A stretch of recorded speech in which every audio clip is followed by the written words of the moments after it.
We also went into the adaptive immune responses, which kind of have their own set of mechanisms for how to respond to an infection. And so a lot of times when we talk about like immunity, we are usually talking about like the adaptive immune responses. And so if we talk about vaccination, we talk about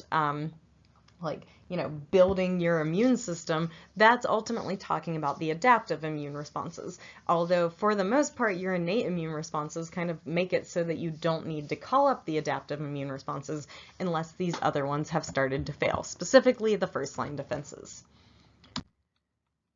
So one of our objectives is to distinguish between the humoral and cell-mediated divisions of the adaptive immune response. And so for the humoral immune responses, they are going to take place in bodily fluids. And so that's the key thing here. So humoral fluids, so they are not cell-mediated. So they are taking place when you have a free-floating pathogen, antigen, whatever, floating in like the bloodstream or some other fluid, just not in the cells themselves, but like between cells and tissues, stuff like that, but not actually inside the cells. And so they take place there, and the main thing here is that you have largely free-floating antibodies that detect, label, and detect and bind to these antigens, signaling them for removal. And so there are some that are attached to other cells. So you see antibodies over here as well, but for the most part, these are associated with like free-floating antibodies that are produced by plasma cells. And plasma cells are a specific type of B cell, so B cells are the primary actor here, that are trained based on receiving these antigens. And so you have the naive B cells shown here. You find this pathogen, in this case it's shown as a viral particle, you bind to it and you start replicating more copies of cells that have the antibodies to respond to that specific antigen. And so during an active infection, a lot of them will be plasma cells that are reacting to produce more antibodies to respond to that pathogen, but you also produce memory B cells to help react in the future if you see this again. And so helper T cells, their job, they're not really depicted here, but the job of a helper T cell is to confirm the signal that's being presented by these B cells or any other antigen presenting cell, the professional antigen presenters, which will basically showcase the fact that I have found this pathogen. The helper T cells come along and confirm that that pathogen is actually a pathogen, and then ramps up the rest of this response that you see here. The cell-mediated responses are similar to humoral in the sense that they have antibodies that are playing a major role, but they're very, very different in the sense that they require an infected cell to signal that it is time for that immune response to take place. And so basically cell-mediated is exactly like it says. It is mediated by the infection of a cell. So a cell is infected, the T cell in this case, so primary actor is going to be T cells, specifically these cytotoxic or killer T cells, will respond to a cell that has been infected by this virus. It presents the antigens on the outside of the cell so that the T cell with the corresponding antibody can detect it and eliminate it. And so here it's confirming you have these T cells, they are activated, they replicate, they start to destroy those cells that have been infected. And so antibodies play kind of a similar role as what we saw with the humoral immune responses. It's just now those antibodies are specifically on those T cells so that those cytotoxic T cells can detect pathogens that are presented by infected cell. When a cytotoxic T cell detects an antigen being presented on a cell, so these would be the non-professional cells, that T cell then reacts by destroying that cell. And so you end up killing the infected cells, and so you're killing the human cells that have been infected. All right, and so for talking about the difference between humoral and cell-mediated, you also need to talk about the differences between B and T cells because they are largely associated with these differences. And so B cells in the immune responses, you have mature B cells that have matured from those naive B cells that basically are not trained. Once they mature, they've differentiated, they have specific antibodies to detect specific antigens, and they are ready to do their job. And so those can then delineate to plasma cells, which are responsible for producing the free-floating antibodies that kind of exist in the host, looking for more pathogens and antigens to kind of destroy. And you have the memory B cells that are just keeping a record in case you see that again.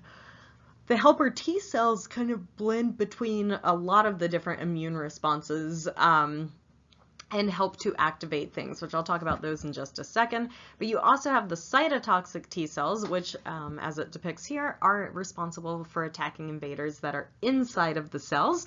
So B cells outside of the cells, so pathogens that are not inside human cells, T cells, pathogens that are inside human cells, and just like we saw for memory B cells, we have memory T cells to keep a record of that if you see that in the future.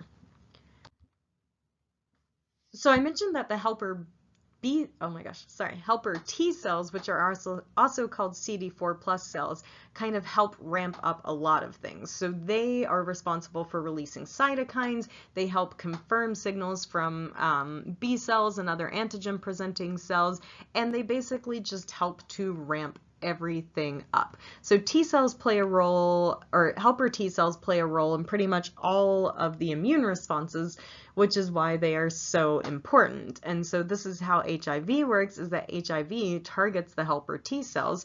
And so if you have an inability to ramp up your responses, that leads to what we call AIDS, acquired immunodeficiency syndrome. So you have a deficiency of your immune system because your helper T cells are unable to ramp up the way that they should.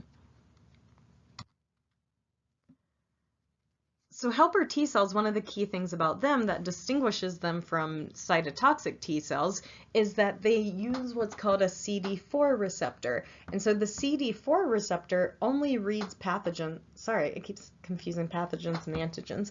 It only reads antigens presented from an MHC class 2 complex. And so class 2 are presented by the professionals. And so macrophages, for instance, their job is to eat pathogens. They then present those antigens on their MHC class 2. The helper T cell then responds to that and uses that to ramp up based on these other signals. So helper T cell detects the antigens, ramps things up, and starts to really increase the immune response. So this is not the same as CD8 cells, which are the non-professionals. And so helper T cells respond to the professionals, and in response to that, they go to ramp up the rest of the immune responses in contrast to the non-professional cells. So I'll go over that a little bit more. So a professional antigen presenting cell, like I was just saying, is one who is presenting antigens because it is their job. So dendritic cells, macrophages, B cells are some classic examples of this. And so they present it not to signal that they have been infected, but to signal that they have found this antigen and that there is an infection that other cells need to be aware of. And so they present their antigens on the MHC class 2 because that is a special thing that not all cells have, in contrast to the MHC1, which all cells have. And so these are detected by CD4 cells containing the CD4 receptor, which are basically helper T cells, are the one you need to be aware of. And in response to this, the immune systems are heightened. In contrast to the professionals, we have the non-professional antigen presenting cells, which are just other nucleated cells. And so they present antigens using their MHC1, which is what all cells have. And remember, that's the key thing that natural killer cells are also detecting. So a natural killer cell will detect that something does not have the MHC1, because all human cells should have an MHC1. So if you don't have that, the natural killer cell will eliminate you because it knows that you are not self. However, if you use that MHC1 to present an antigen, that would be a non-professional antigen presenting cell, that signals to the cytotoxic T cells that it should be destroyed. So if you present antigens through your MHC1, a CD8 receptor containing cell or cytotoxic T cell will destroy the presenting cell. And this is something that comes up a lot. This isn't necessarily an objective, but it is something I get asked a lot of questions regarding the difference between cytotoxic T cells and natural killer cells. And really the difference there is that they're both using MHC1, but one is using it to detect, is this a human cell? And one is using it to determine, is this human cell infected? As far as vaccines go, the effect that vaccines have on immune responses is really just that it lets you have this secondary immune response if you see a pathogen without having this primary immune response. And so note here that this is measuring antibody concentration. So this isn't necessarily about the innate immune responses. They should react the same way, regardless if it's a primary or secondary response. But the adaptive immune responses, where you have the antibodies being produced, will react differently if it's primary or secondary.